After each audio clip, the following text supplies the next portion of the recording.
Irmãos, bom dia. Vamos abrir no livro de Romanos, capítulo 5. Romanos, capítulo 5, versículo 10. Porque se nós, quando inimigos, fomos reconciliados com Deus mediante a morte do seu Filho, muito mais, estando já reconciliados, seremos salvos pela sua vida. Temos considerado nesses períodos da manhã a respeito do progresso da doutrina no Novo Testamento. Temos visto como no plano, no projeto soberano de Deus, aprove a Ele começar o Novo Testamento com os 4 evangelhos. E vimos também que, mesmo durante o período do ministério do Senhor, é como se Ele estivesse limitado a um conjunto de aspectos que Ele podia, de forma mais clara e evidente, revelar a seus discípulos. Não que essas limitações estivessem nele, jamais, mas as limitações estavam nos próprios discípulos e no evoluir das coisas. Esse versículo que acabamos de ler, ele fala de 2 aspectos importantes. Ele fala da reconciliação pela morte do Senhor, e fala também da salvação pela sua vida. E aqui, nesse versículo, a gente percebe que existem 2 fases. Primeiro, era necessário, ou é necessário, que nós percebamos, conheçamos a reconciliação com Deus mediante a morte do seu Filho, para que então possamos experimentar a salvação pela sua vida. E assim era também com seus discípulos. Agora, como a morte dele ainda estava por vir, os irmãos logo percebem que o Senhor estava como que limitado a esse conjunto de coisas até antes da morte dele. Ele não podia, por causa dos discípulos, desvendar muitos mistérios que só seriam apreciáveis, entendíveis por eles depois da sua morte e ressurreição. Um outro exemplo disso temos ao final do Evangelho de Lucas. Se os irmãos abrirem comigo no capítulo 24, a partir do versículo 44. A seguir, Jesus lhes disse: são estas as palavras que eu vos falei, estando ainda convosco. Referindo-se antes da sua paixão. Importava se cumprisse tudo o que de mim está escrito na lei de Moisés, nos profetas e nos salmos. O Senhor aqui disse aos seus discípulos que era necessário. Importava que tudo fosse cumprido com respeito à sua morte e ressurreição. Então, versículo 45, lhes abriu o entendimento, para compreenderem as Escrituras. E lhes disse: assim está escrito que o Cristo havia de padecer e ressuscitar dentre os mortos no 3º dia, e que em seu nome se pregasse arrependimento para a remissão de pecados a todas as nações, começando de Jerusalém. Vós sois testemunhas destas coisas. Eis que envio sobre vós a promessa de meu Pai. Permanecei, pois, na cidade até que do alto sejais revestidos de poder. Então, os irmãos percebem que aqui claramente o Senhor diz a seus discípulos que era necessário que um conjunto de fatos ocorresse. E só depois disso ele lhes abriu o entendimento das Escrituras com respeito a essas coisas. Então vemos claramente que a revelação do Senhor, a maneira pela qual aprove a Ele desvendar seus mistérios, ela é progressiva. Ela é progressiva ao longo de toda a Bíblia. Temos nos concentrado no Novo Testamento, mas isso é verdade ao longo de toda a história da humanidade. Aos poucos, gradativamente, dentro da sabedoria de Deus, da paciência de Deus, da longanimidade de Deus, Ele vai desvendando, passo a passo. Por quê? Porque certos eventos são necessários. Aqui A menção era o evento da morte e ressurreição do Senhor. Mas também, irmãos, em termos pessoais, isso também se aplica. Nós precisamos passar por certos eventos antes de que o Senhor possa nos descortinar mais alguma coisa da sua vontade, mais algum aspecto do seu desejo, do seu propósito. E muitas vezes ficamos ansiosos e preocupados, não entendemos isso, não compreendemos aquilo, tantas coisas parecem confusas. E não são confusas, porque o Senhor ainda não nos revelou. E o Senhor ainda não revelou, não é porque você não tenha dedicado o suficiente tempo ao estudo da palavra, às vezes não é isso. Às vezes é que você ainda precisa passar por alguma experiência, por alguma crise, na qual o Senhor então poderá revelar e abrir o seu entendimento, como Ele fez aqui com seus discípulos. Era necessário que Ele padecesse. Era necessário que Ele fosse crucificado, que Ele ressuscitasse dentre os mortos, para chegar nesse ponto e então abrir-lhes o entendimento com respeito às Escrituras.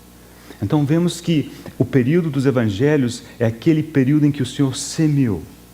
Ele semeou e semeou todas as doutrinas, que elas floresceriam e seriam, digamos, reveladas e ampliadas mais para frente um pouco. E do ponto de vista humano, o ápice do ministério do Senhor, podemos dizer que é aquele último discurso registrado no Evangelho de João. E naquele discurso, as palavras do Senhor não têm um tom de conclusão, de finalidade. Bom, terminou aqui. Muito antes, pelo contrário. Ele diz, até aqui foi de um jeito. A partir de agora, recebereis o Espírito Santo e Ele vos conduzirá. O que Ele deixou claro para os seus discípulos, que havia uma próxima fase. E essa fase seria tão diferente. Haveria uma mudança de método. Não de autoridade, não de inspiração, não de inerrância, mas apenas de método.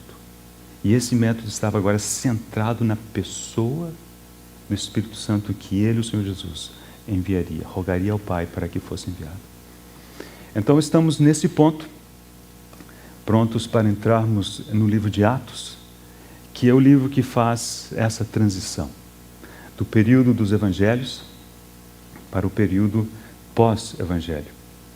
E quando pensamos em doutrina, irmãos, pensamos logo nas epístolas, corretamente, porque a doutrina ela está exposta de forma clara ali nas epístolas. Não vemos doutrinas sendo ensinadas de forma sistemática no livro de Atos. Então, qual é o papel do livro de Atos? Então, queremos gastar algum tempo hoje de manhã considerando o papel do livro de Atos nesse projeto de Deus que chama-se o Novo Testamento.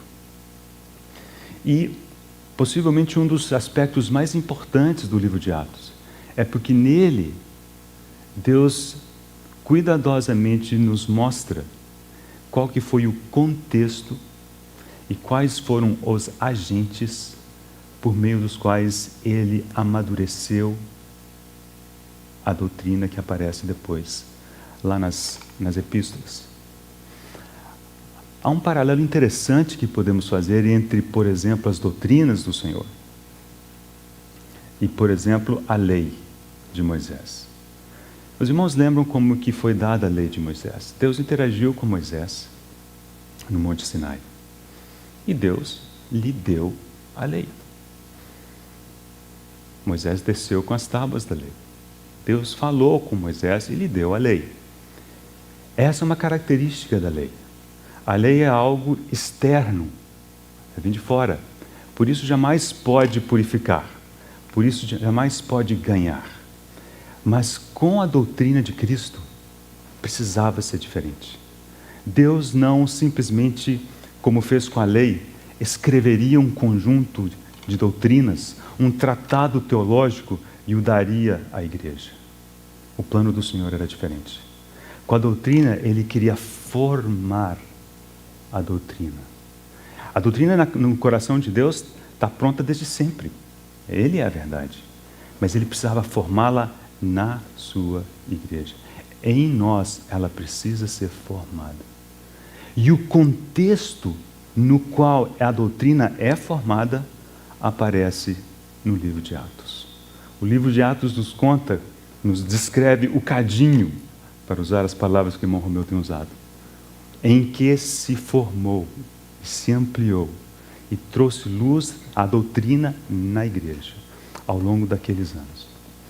Então vamos rapidamente lembrar alguns aspectos do livro de Atos para vermos quais são os elementos que aparecem nesse cadinho. Então os irmãos abrirem comigo, nós vamos folhear o livro de Atos a partir do capítulo 4, algumas páginas apenas, só para lembrar alguns dos elementos que aparecem aqui. Antes de fazermos isso, observe que o livro de Atos mais ou menos cobre 30 anos de história, mais ou menos. O Senhor provavelmente foi crucificado por volta do ano 30 dessa era. Se a gente somar mais 30 anos aqui do livro de Atos, chegamos ao ano 60. E boa parte das epístolas foram escritas até esse período. Algumas talvez um pouquinho depois, mas o livro de Atos, o período histórico que ele cobre, corresponde a boa parte das epístolas que temos. E também os principais personagens. Se vocês pensarem, encontramos relatos de Pedro, a respeito de Paulo, de João e de Tiago. Esses 4 homens são responsáveis por quase todas as epístolas que a gente tem. Ficando de fora Judas, e eventualmente o escritor aos Hebreus. Então, verdadeiramente o livro de Atos é esse cenário, esse pano de fundo que Deus utilizou para ali, passo a passo, ao longo do tempo, intercalando, sei que a gente pode dizer assim, experiências de bênção e experiências dolorosas, que também são de bênção. Ali o Senhor foi formando na sua igreja a doutrina. E até do ponto de vista histórico, irmãos, isso é tão importante. Porque, veja, não bastava colocar apenas os escritores das epístolas no cadinho. Eles certamente estavam no cadinho, eles precisavam também serem tratados por Deus para que a doutrina fosse formada neles de acordo com o coração de Deus. Mas a igreja toda precisava estar. E uma razão histórica para isso é a formação do cânon. Como é que se formou o cânon? Como é que se chegou ao ponto de dizer, estes 27 livros compõem o Novo Testamento? Todos eles. Nenhum a mais, nenhum a menos. Isso não foi uma decisão de um concílio em que se votou e pronto. Aos poucos e ao longo dos anos, a igreja foi reconhecendo aqueles textos que eram considerados inspirados. Ora, como é que é isso? Como é que ele vai reconhecendo? É porque há um testemunho interior, no espírito, de que isso é do Senhor. Isso é do Senhor. Isso não é do Senhor. Não é que esteja ruim, não é isso. Mas percebe-se que isso não é inspirado. Isso não foi decisão de um ou de dois, isso foi um mover de Deus na sua igreja. Agora, por que a igreja pôde fazer isso? Por que Deus, por meio do seu Espírito, pôde mover a igreja a esse ponto? Porque a igreja também havia passado pelo mesmo cadinho, pelas mesmas experiências. Então, havia uma ressonância, uma concordância. E aí, o Espírito testifica no Espírito. Isso aqui é do Senhor. Muito bem, então, vamos ver alguns dos elementos que aparecem aqui no livro de Atos. Vamos começar no capítulo 4.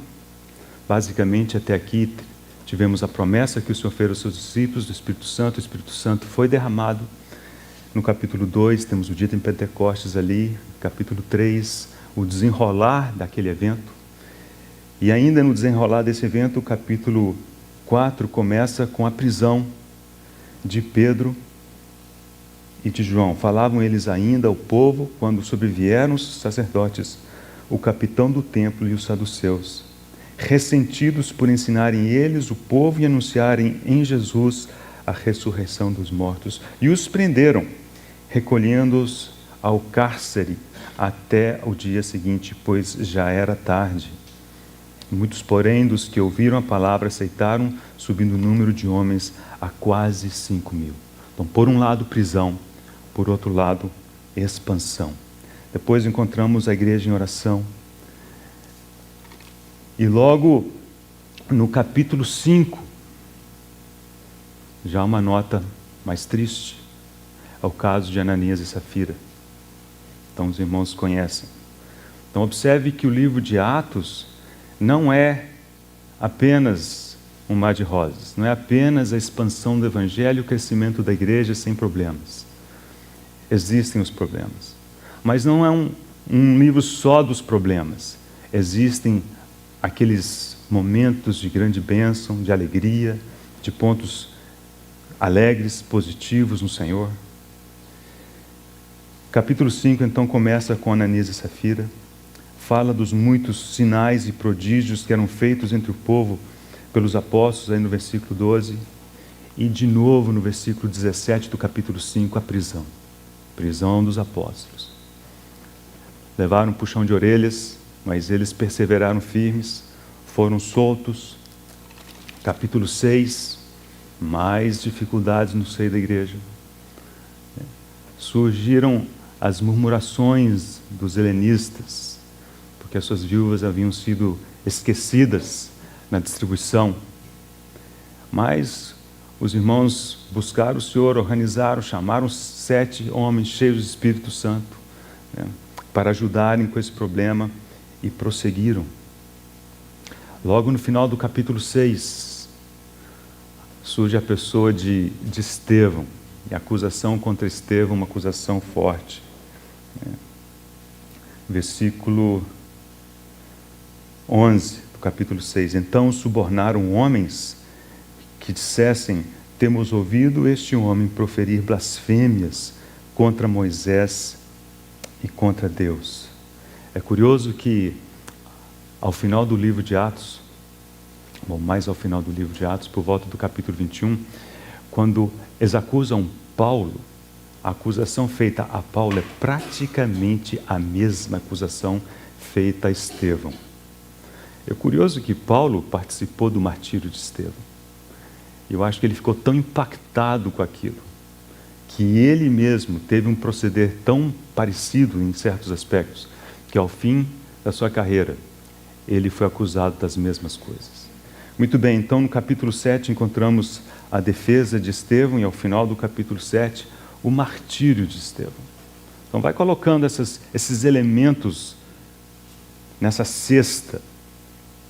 Prisões, já apareceram 2 ao menos. Problemas no contexto da igreja. Ananias, Safira, depois a murmuração dos helenistas. Agora o primeiro martírio. Capítulo 8. Em função desse martírio, perseguição. Então, capítulo 8 começa com perseguição, e a igreja se espalha, começa a pregar o evangelho. Há conversões maravilhosas. Esse capítulo 8 é tão cheio de significado. E no capítulo 9, encontramos a conversão de Paulo. Logo que pensamos no capítulo 9 de Atos, todo mundo logo lembra da conversão de Paulo, que é verdade, porque aqui está descrita a conversão dele pela primeira vez. Mas se lermos com cuidado o começo do capítulo 9, vemos que a conversão dele estava rodeada de um aspecto não muito agradável. Porque o capítulo 9 começa dizendo: Saulo, respirando ainda ameaças e morte contra os discípulos do Senhor, dirigiu-se ao sumo sacerdote e lhe pediu cartas para as sinagogas de Damasco, a fim de que, caso achasse alguns que eram do caminho, assim homens como mulheres, os levasse presos para Jerusalém. Então observem, o capítulo 9 começa dizendo o seguinte: ameaças e morte.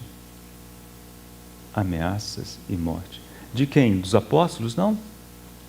Irmãos da igreja. A perseguição foi dos apóstolos? Não. Foram dos irmãos. Foram os irmãos que foram espalhados. Os apóstolos, praticamente todos ficaram em Jerusalém.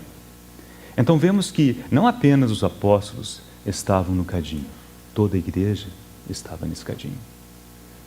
Deus precisava tratar com o seu povo, porque é desse jeito que ele formaria e alargaria a doutrina que encontramos no Novo Testamento no coração de cada um deles.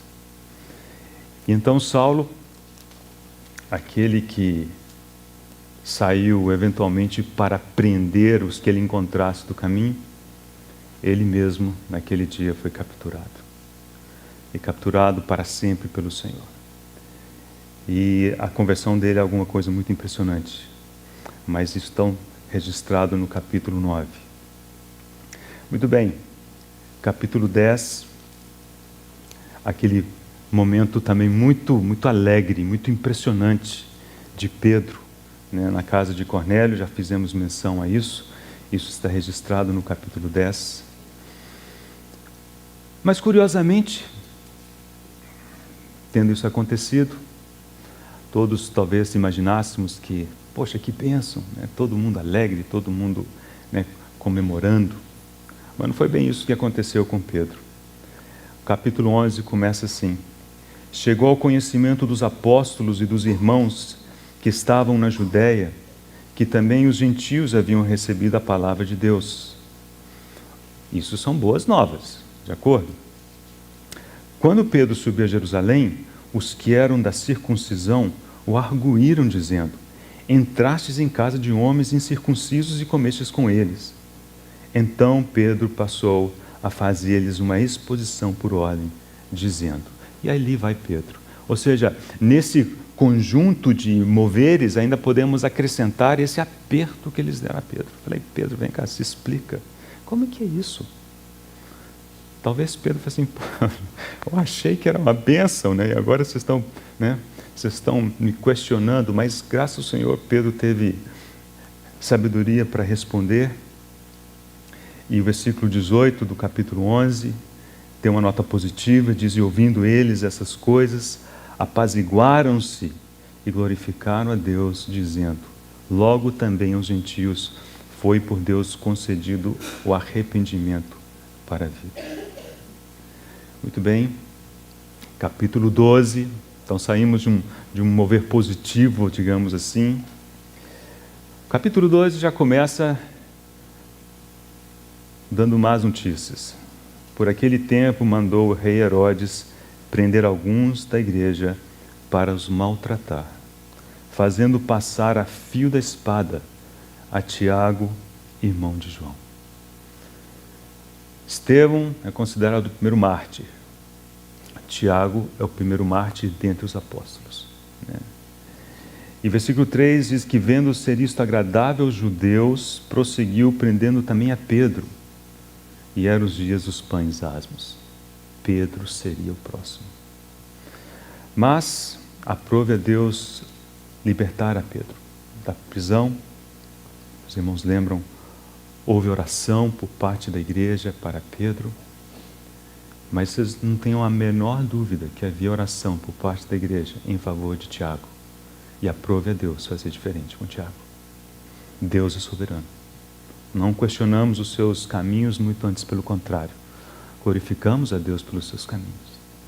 Porque assim como os discípulos, nós não entendemos, ou não entenderemos até um certo dia. Mas ao chegar nesse dia, olhando para trás, o Senhor abrirá os nossos olhos e nós só teremos palavras de gratidão e de louvor a Deus pela maneira como Ele conduziu o seu povo, nós inclusive. Amém. Muito bem, Pedro vai para a prisão, Pedro é solto. E o capítulo 13 também começa com uma nota muito boa. Diz, havia na igreja de Antioquia profetas e mestres, Barnabé, Simeão, por sobrenome Níger, Lúcio de Cirene, Manaém, Colácio de Herodes, o tetrarca, e Saulo.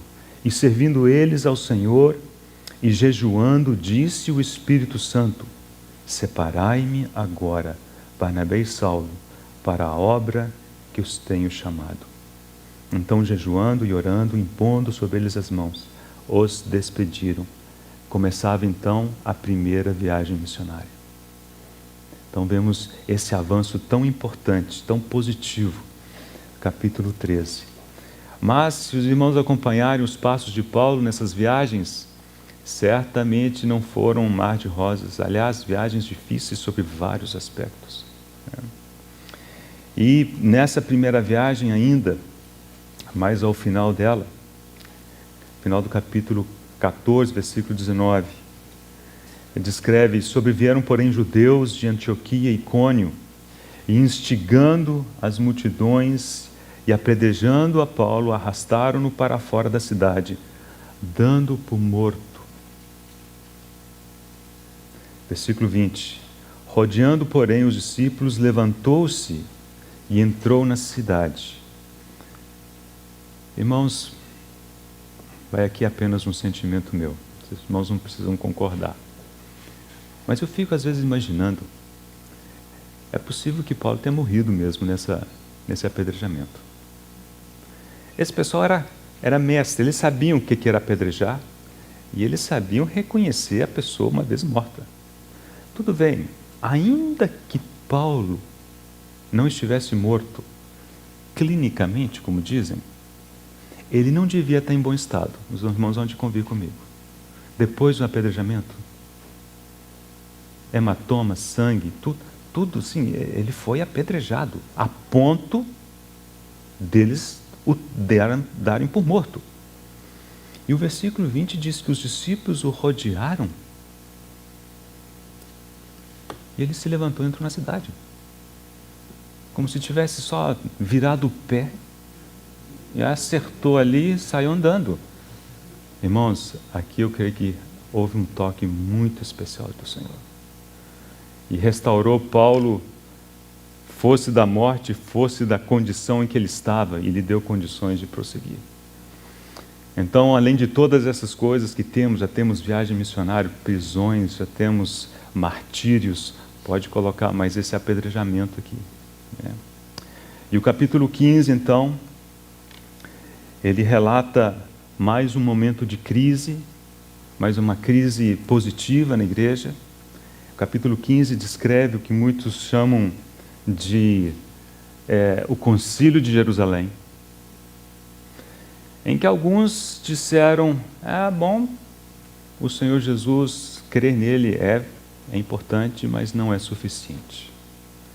É necessário que os gentios que se converteram ao Senhor sejam circuncidados, né, e eventualmente guardem a lei. Talvez não toda a lei, mas alguns aspectos da lei. E aí a igreja se posicionou. O Senhor moveu e eles entenderam que não. É Cristo e Cristo somente. Então temos aqui no capítulo 15 essa decisão tão importante e que possivelmente tenha sido a base, o pano de fundo mais específico do livro de Gálatas. Talvez sim. E assim a gente poderia continuar. Capítulo 16, mais uma vez, Paulo e Silas na prisão, e açoitados, e enfim, mas há também conversão do carcereiro, etc. Então os irmãos percebem que o livro de Atos é esse cenário. É um cenário em que acontecem tantas coisas, bênçãos por um lado, bênçãos agradáveis e bênçãos desagradáveis. Mas o Senhor no comando de tudo, e é nesse contexto que o Senhor foi formando na igreja, nos apóstolos, a doutrina. A verdade que em Deus já estava completa, perfeita, impecável. Ele precisava, porque ele não faria como ele fez com a lei de Moisés. Ele não faria um tratado e daria, o livro selado para eles. O propósito de Deus com a doutrina é formar a doutrina em nós. A lei sempre é uma coisa externa, por isso ela é ineficaz.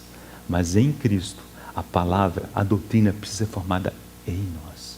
E em nós, ela precisa operar a vontade de Deus. Santifica-os na verdade, a tua palavra é a verdade. E somos santificados na verdade porque ela é formada em nós. Mas irmãos, como é que ela foi formada? No contexto do Novo Testamento.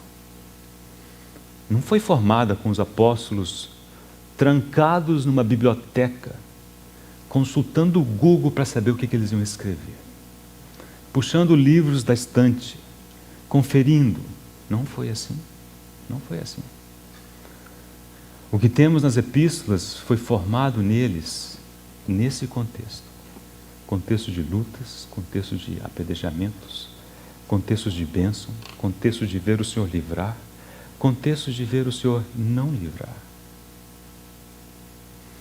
E pouco a pouco, eles foram entendendo o coração de Deus.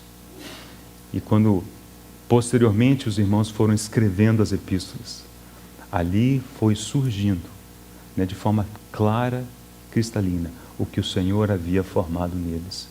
E claro, aquelas palavras sempre sopradas e inspiradas pelo Espírito. Mas observe que o Espírito não simplesmente ditou, falou, olha, escreve aí o que eu vou dizer. Não foi assim, irmãos. Aquilo precisava ser formado neles. E o contexto da formação foi o livro de Atos. Precisamos enxergar o livro de Atos nesse contexto do Novo Testamento, a essa luz. Se os irmãos lerem o livro de Atos dessa maneira, provavelmente terão uma visão completamente diferente do livro. Muito bem. O livro de Atos também tem um papel fundamental como livro de conexão. Já mencionamos que Mateus é o elo de conexão entre o Antigo Testamento e o Novo Testamento, do ponto de vista histórico. E Atos é a conexão necessária entre os evangelhos e as epístolas. Vamos ver isso de forma um pouco mais prática. Abra comigo, por favor, em Romanos capítulo 1. Vamos ver a necessidade da conexão do livro de Atos. Imagine um Novo Testamento sem o livro de Atos. Então, você acabou de ler os evangelhos. Se você estiver lendo os evangelhos sinóticos, você termina com a grande comissão. Se estiver lendo o evangelho de João, você terminará com aquela cena na praia. Então, acabou e você está empolgado. Fala assim, não, graças a Deus, está bom demais, deixa eu continuar. Aí, a sua Bíblia não tem o livro de Atos. Aí você vai direto para Romanos. Romanos capítulo 1, versículo 1. Paulo, deixa eu ver aqui como é que é mesmo. Pedro, Tiago, João, e você vai passando por todos os nomes dos evangelhos e você não encontra Paulo. Porque Paulo é esse. Deve ter sido erro de tradução. Vamos prosseguir. Servo de Jesus Cristo, chamado para ser apóstolo, separado para o evangelho de Deus, chamado para ser apóstolo. Aí você volta em Mateus capítulo 10 e olha o Senhor chamou, mas não estou achando Paulo, né? O evangelho de Deus, o qual por Deus outrora prometido, por intermédio dos seus profetas nas Sagradas Escrituras, com respeito ao seu Filho, o qual segundo a carne veio da descendência de Davi, e foi designado Filho de Deus, com poder segundo o Espírito de santidade e pela ressurreição dos mortos, a saber, Jesus Cristo, nosso Senhor, por intermédio de quem viemos a receber graça e apostolado, por amor do seu nome, para obediência, por fé, entre todos os gentios. Gentios? Aí você volta para os evangelhos. Nos evangelhos, a palavra não era pregada diretamente para os gentios. Havia gentios, mas o objetivo, o alvo, o cerne, eram os judeus. O Senhor veio para o que era seu. Os seus não receberam. Mas não temos os gentios. Os gentios, irmãos, lembram, foram incluídos no capítulo 10 de Atos. Versículo 6, de cujo número sois também vós chamados para serdes de Jesus Cristo. A todos os amados de Deus que estáis em Roma. Roma?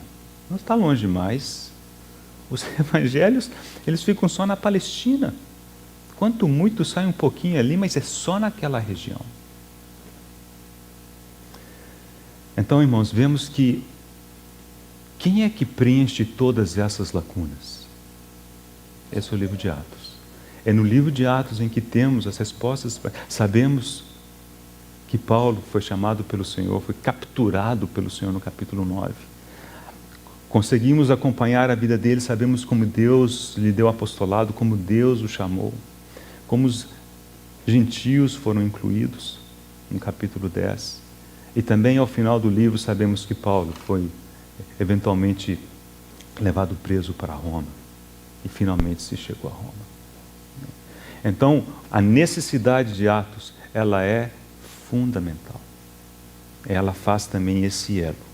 Mateus faz o elo histórico do Antigo Testamento e Novo Testamento. Atos faz o elo histórico do período dos Evangelhos para aquilo que se segue. Muito bem. Atos capítulo 1. Instruções do Senhor a seus discípulos. Versículo 7. Respondeu-lhes: não vos compete conhecer tempos ou épocas que o Pai reservou pela sua exclusiva autoridade, mas recebereis poder ao descer sobre vós o Espírito Santo, e sereis minhas testemunhas tanto em Jerusalém, como em toda a Judéia e Samaria e até os confins da terra. Esse versículo, ele descreve o que eventualmente aconteceu. Ao longo do livro de Atos, vemos os primeiros 7 capítulos em Jerusalém. Depois, os próximos capítulos, até por volta do capítulo 13, já num ambiente um pouco mais amplo, porque Cesareia, onde morava Cornélio, é Samaria. E depois, com as viagens missionárias de Paulo, aí ele foi expandindo, eventualmente chegou a Roma, né, no contexto do livro de Atos. E vimos também que essa expansão pode ser relacionada aos primeiros 3 evangelhos. Mateus, centrado em Jerusalém, Marcos já expandindo para os romanos, Lucas para os gregos, né, que já representa toda a humanidade. Então vemos que há uma expansão nesse livro de Atos, e o Atos também vai nos dizer, então, como que geograficamente as coisas saíram da Palestina e foram se espalhando. Mas o livro de Atos tem um papel importante no que diz respeito a ser um testemunho, a vindicação da autoridade dos apóstolos. Se não tivéssemos o livro de Atos, e nós pulássemos direto para as epístolas, já teríamos o problema de Paulo, porque não saberíamos quem é Paulo. Mas, tudo bem, passado Paulo, vamos pular Hebreus, que a gente não sabe, né? Quem escreveu foi o escritor humano. Aí caímos em Tiago. Tiago, irmão do Senhor, temos pouco dele nos evangelhos. Depois, Pedro, eu lembro de Pedro. Aí você volta nos evangelhos, você olha para o Pedro dos evangelhos, esse cara escrevendo, olha, quer dizer, não conseguia dar uma bola dentro no período dos evangelhos, né? Então, que autoridade que ele tem para escrever isso daqui? Né?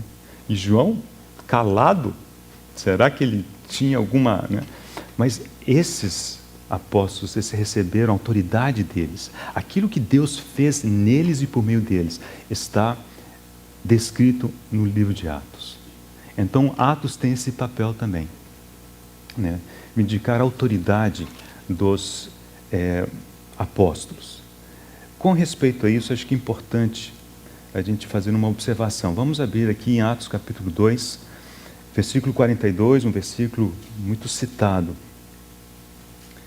Atos 2, 42, e perseveravam na doutrina dos apóstolos e na comunhão, no partir do pão e nas orações. Então observe que aqui fala da doutrina dos apóstolos. Os apóstolos eram vistos como aqueles que já começavam a ensinar, né? Agora vamos usar dois textos para perceber que a doutrina dos apóstolos nada mais é do que a doutrina de Cristo ensinada por meio dos apóstolos. Não é a doutrina originada nos apóstolos. Essa é uma observação importante a ser feita. Então, vamos abrir aqui em Hebreus capítulo 2, um exemplo, versículos 3 e 4.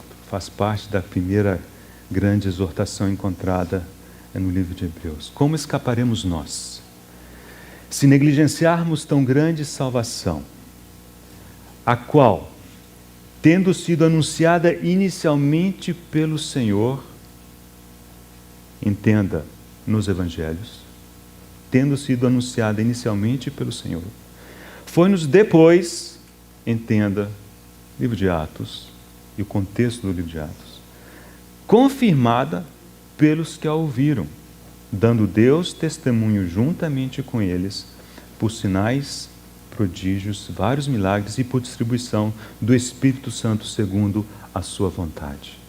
Então, seu início é sempre com o Senhor.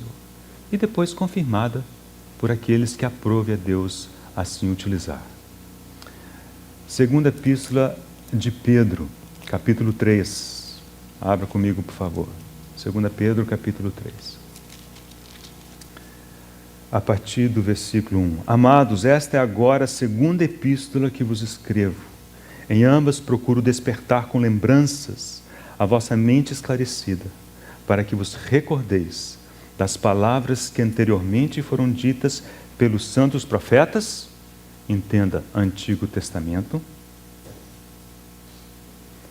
bem como do mandamento do Senhor e Salvador, Evangelhos, ensinado pelos vossos apóstolos, provavelmente Atos e, obviamente, no contexto das epístolas também.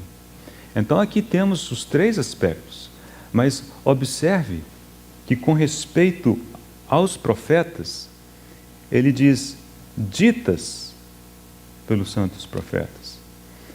No caso dos apóstolos, o verbo é ensinado pelos apóstolos, mas quando fala do Senhor, ele fala de mandamento.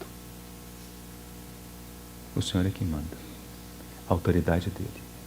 Ele é a origem, tudo gira em torno dele. Então, quando se fala da doutrina dos apóstolos, precisamos sempre lembrar que é a doutrina do Senhor, ensinada por meio dos apóstolos. Os apóstolos não tinham doutrina própria, no sentido de que foram eles que imaginaram, que criaram, que conceberam a doutrina. Outro aspecto importante no livro de Atos, que mostra uma progressão com respeito ao que encontramos nos evangelhos, diz respeito à pregação do evangelho. Vamos ver alguns aspectos disso lá nos evangelhos. Vamos começar em Mateus capítulo 3. Abra comigo rapidamente Mateus capítulo 3. Vamos ver o que era pregado nesse período dos evangelhos.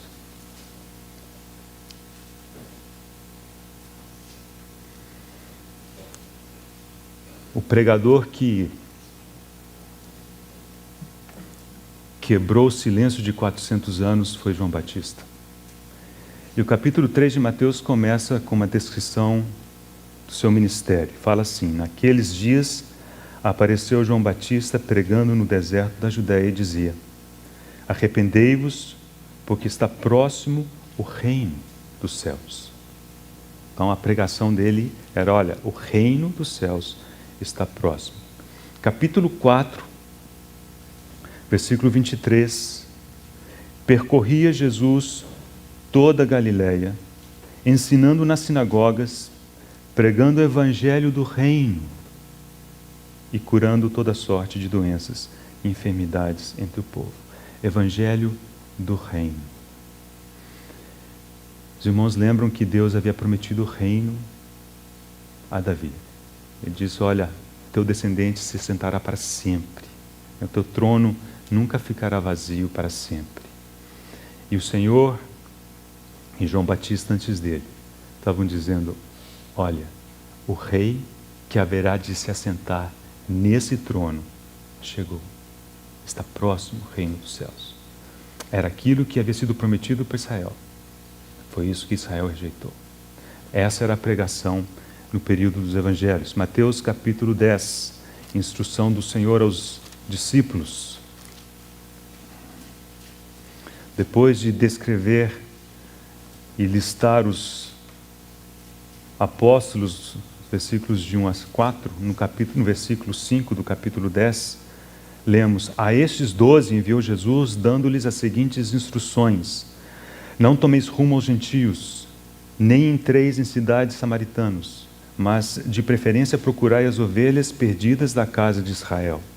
E à medida que seguirdes, pregai que está próximo o reino dos céus.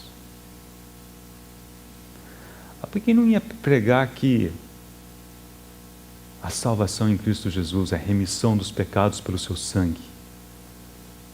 Ele não havia morrido ainda. Vocês percebem? Precisava passar o tempo. Alguma crise maior, que era a morte e a ressurreição do Senhor, precisava acontecer para haver uma mudança.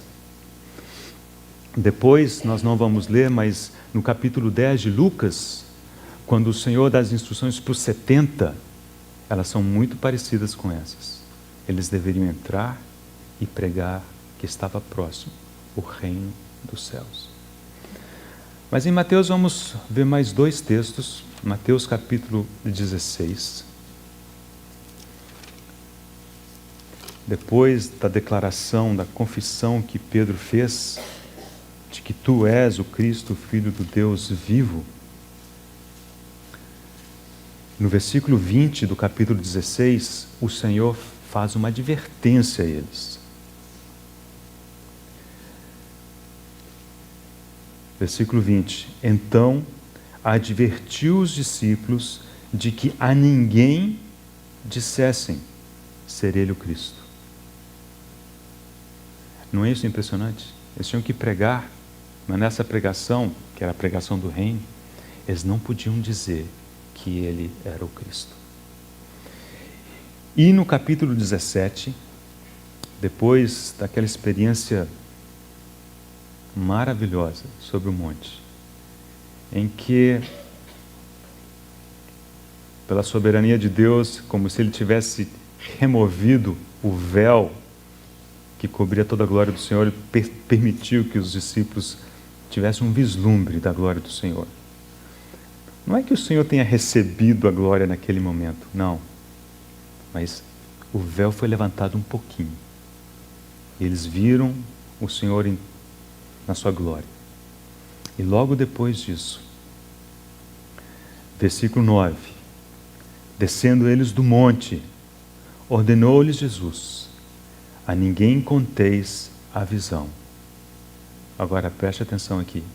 Até que o Filho do Homem ressuscite dentre os mortos. Vocês percebem? Precisava esperar aquele momento. O Senhor lida conosco segundo os seus caminhos, e os seus caminhos não têm atalhos. O Senhor não toma atalho. O Senhor espera os eventos necessários acontecerem, para só depois fazer as suas revelações, trazer entendimento, nos levar um passo além. E aqui temos o Senhor dizendo: olha, até que o Filho do Homem ressuscite. Depois disso, certamente eles poderiam e verdadeiramente pregavam a Cristo. Vamos olhar isso agora no livro de Atos. Abra no capítulo 5, Atos capítulo 5, o último versículo desse capítulo. Versículo 42. E todos os dias no templo e de casa em casa não cessavam de ensinar e de pregar Jesus, o Cristo. A pregação deles não mais era a respeito do reino. Agora a pregação era de Jesus, o Cristo. O curioso é que sequer diz que falavam da mensagem do Evangelho. Eles pregavam Cristo. E Ele é a síntese da mensagem do Evangelho. Abra no capítulo 8, outros exemplos. O livro de Atos tem vários deles. Vou chamar a atenção apenas de alguns. Capítulo 8, versículo 5. Felipe, descendo a cidade de Samaria, anunciava-lhes a Cristo. Versículo 35 desse capítulo. Atos 8, 35. Então Felipe explicou e, começando por esta passagem da Escritura, anunciou-lhe a Jesus. Nosso último exemplo na vida de Paulo, pouco depois da sua conversão, capítulo 9, versículo 20. E logo pregava nas sinagogas a Jesus, afirmando que este é o Filho de Deus. Então, irmãos, vemos que houve uma mudança importante. Nos evangelhos, a pregação era do reino. Em Atos, a pregação era de Cristo. Era necessário que o Senhor não apenas morresse, mas ressuscitasse, fosse elevado e glorificado, para que se passasse a pregar a Cristo. Sabe por quê? Porque quando pregamos a Cristo, devemos pregar a Cristo completo. Cristo na sua glória. Como que eles pregariam a Cristo em toda a sua glória antes dele ser glorificado? Quando pregamos o Evangelho, o que pregamos? Mais regras? Ponto de vista? Religião? Irmãos, esse é o exemplo. Devemos pregar a Cristo e a Cristo glorificado. Ele é verdadeiramente o Filho de Deus. Ele é verdadeiramente o nosso Salvador. Ele é aquele que morreu e ressuscitou. Morreu por nós e ressuscitou por nós. Então esse é um passo importante no livro de Atos. E o último que vamos mencionar, que conceitualmente diante do Senhor é muito relevante, é que em Atos o Evangelho foi expandido para os gentios. O Evangelho do Senhor Jesus Cristo não é uma versão melhorada do judaísmo. Não é um ajuste de contas no judaísmo. É alguma coisa completamente diferente. Mas, pelo fato de ter, de alguma maneira, iniciado com a nação de Israel. Quando o Senhor falou com Nicodemos, ele disse, porque a salvação vem dos judeus. O Senhor era judeu. O Senhor é filho de Davi, filho de Abraão. Mas era necessário que o Senhor, pelo seu Espírito, arrancasse o Evangelho, o cristianismo, se é que eu posso usar essa palavra, desse contexto judaico. E isso acontece ao longo do livro de Atos. Então, finalzinho do livro de Atos, capítulo 28. Vamos ler a partir do versículo 16. A essa altura da história, Paulo já havia estado preso em Cesareia por volta de 2 anos. Havia chegado em Roma, ficaria preso ali mais algum tempo, mas era aquela prisão domiciliar. Depois ele seria preso na masmorra. Versículo 16. Uma vez em Roma foi permitido a Paulo morar por sua conta, tendo em sua companhia o soldado que o guardava. 3 dias depois, ele convocou os principais dos judeus. Isso era a prática de Paulo. Acompanha Paulo ao longo de suas viagens missionárias, essa era a prática dele. Ele ia primeiro para as sinagogas, ele pregava o evangelho ali, sempre que houvesse sinagoga. E quando se reuniram, lhes disse, varões, irmãos, nada havendo feito contra o povo ou contra os costumes paternos, contudo vim preso desde Jerusalém, entregue nas mãos dos romanos. E ele prossegue, contando um pouco dessa história. Versículo 21 é a resposta que ele ouviu. Então eles lhe disseram, nós não recebemos da Judéia nenhuma carta que te dissesse respeito. Também não veio qualquer dos irmãos que nos anunciassem ou dissesse de ti mal algum. Contudo, gostaríamos de ouvir o que pensas, porque, na verdade, é corrente a respeito desta seita, que por toda parte é ela impugnada. Havendo-lhes ele marcado um dia, vieram em grande número ao encontro de Paulo na sua própria residência. Então, desde a manhã até a tarde, lhes fez uma exposição em testemunho do reino de Deus, procurando persuadi-los a respeito de Jesus, tanto pela lei de Moisés como pelos profetas. Houve alguns que ficaram persuadidos pelo que ele dizia, outros, porém, continuaram incrédulos. E havendo discordância entre eles, despediram-se, dizendo Paulo estas palavras: Bem falou o Espírito Santo a vossos pais por intermédio do profeta Isaías, quando disse: Vai a este povo e dize-lhes: De ouvido ouvireis e não entendereis, vendo vereis e não percebereis. Porquanto o coração deste povo se tornou endurecido, com os ouvidos ouviram tardiamente e fecharam os olhos para que jamais vejam com os olhos, nem ouçam com os ouvidos, para que não entendam com o coração e se convertam e por mim sejam curados. Tomai, pois, conhecimento de que esta salvação de Deus foi enviada aos gentios e eles ouvirão. Então, o livro de Atos encerra com esse tom. Um dos objetivos do livro de Atos é mostrar que, definitivamente, o cristianismo é alguma coisa separado do judaísmo. Não são nenhuma outra versão. E por fim, irmãos, vamos concluir com uma observação a respeito de provavelmente a figura mais proeminente no livro de Atos, que é a do apóstolo Paulo. Para isso nós vamos escolher dois textos. Um deles está em 1 Coríntios, capítulo 15, versículo 3.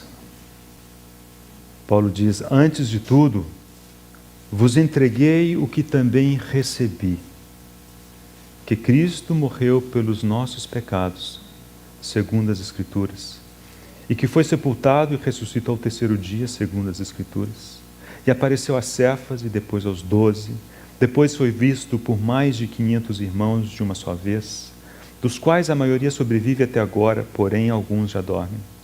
Depois foi visto por Tiago, mais tarde por todos os apóstolos, e afinal, depois de todos, foi visto também por mim, como por um nascido fora do tempo. Paulo, nessa descrição, ele claramente se vê como um elo de uma corrente. O que ele havia recebido, ele também transmitia. E aqui ele menciona os apóstolos que o antecederam, e ele diz, e depois, também a mim, como por um nascido fora do tempo. Lembre disso, e vamos comparar isso com o que ele diz em Gálatas.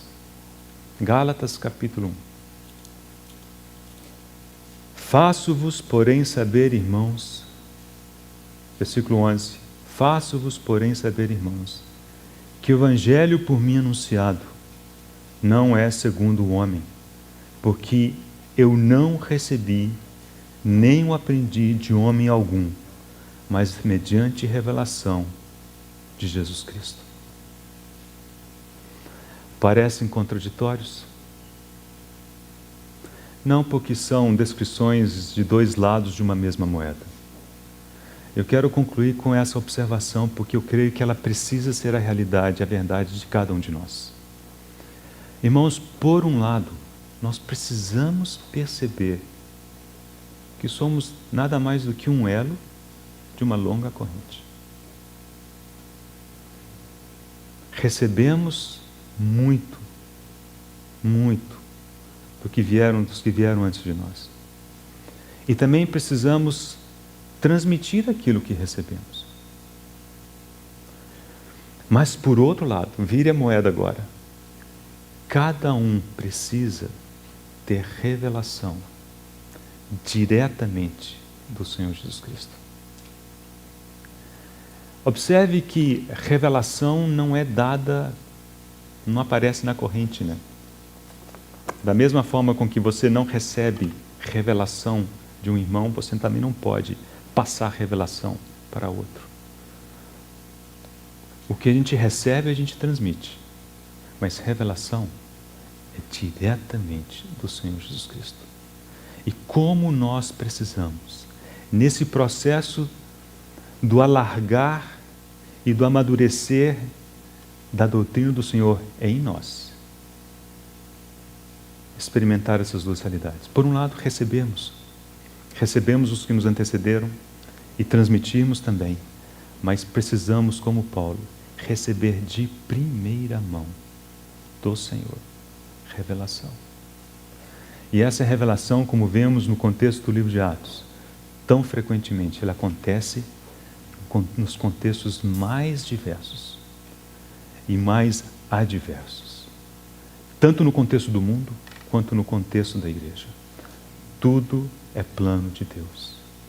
Todas essas coisas fazem parte do cadinho de Deus, no qual Ele deseja formar em nós a sua verdade.